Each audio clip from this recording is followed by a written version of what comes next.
មេរៀនទី1ការលូតលាស់របស់មនុស្សកការលូតលាស់នៃរាងកាយចេះវាចេះដើរចេះរត់ចេះលោតកុមារវ័យជំទង់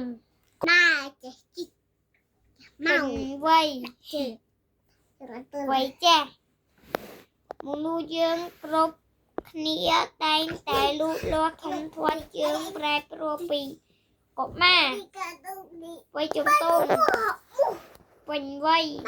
វ័យចាស់ការប្រែប្រួលកម្លាំងនិងទម្ងន់តើមានអ្វីខ្លះកើតឡើងនៅពេលយើងលូតលាស់ធំធាត់តើធ្វើដូចមិនដឹងទៅដឹងថាយើងមានការលូតលាស់ពីមុនឥឡូវ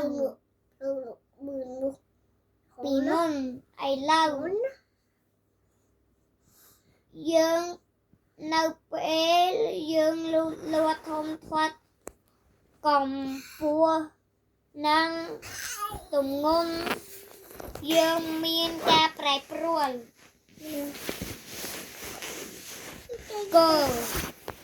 ការប្រែប្រួលទំហំចូលសង្កេតមើលនៅពេលយើងលូតលាស់ធំធាត់តើយើងមានការប្រែប្រួលអ្វីខ្លះទៀតស្បែកជើងនេះចង្អៀតណាស់ខ្ញុំមិនអាចពាក់អាវនេះបានទៀតទេនៅពេលលូតលាស់ធំធាត់យើងតែងតែមានការរីកទំហំខ្លួនយើងធំជាងមុន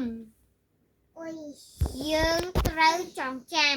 នៅពេលលូតលាស់ធំធាត់អ្វីទាំងអស់តែងតែប្រែប្រួលយើងប្រែប្រួលពីទាបទៅខ្ពស់ពីស្រាលទៅធ្ងន់និងពីតូចទៅធំសំណួរចូលជ្រើសរើសពាក្យក្នុងប្រអប់យកទៅបំពេញល្បះខាងក្រោមនៃឲ្យមានន័យត្រឹមត្រូវការពីតូចខ្ញុំវាតែឥឡូវនេះខ្ញុំដើរនឹងរត់នៅពេល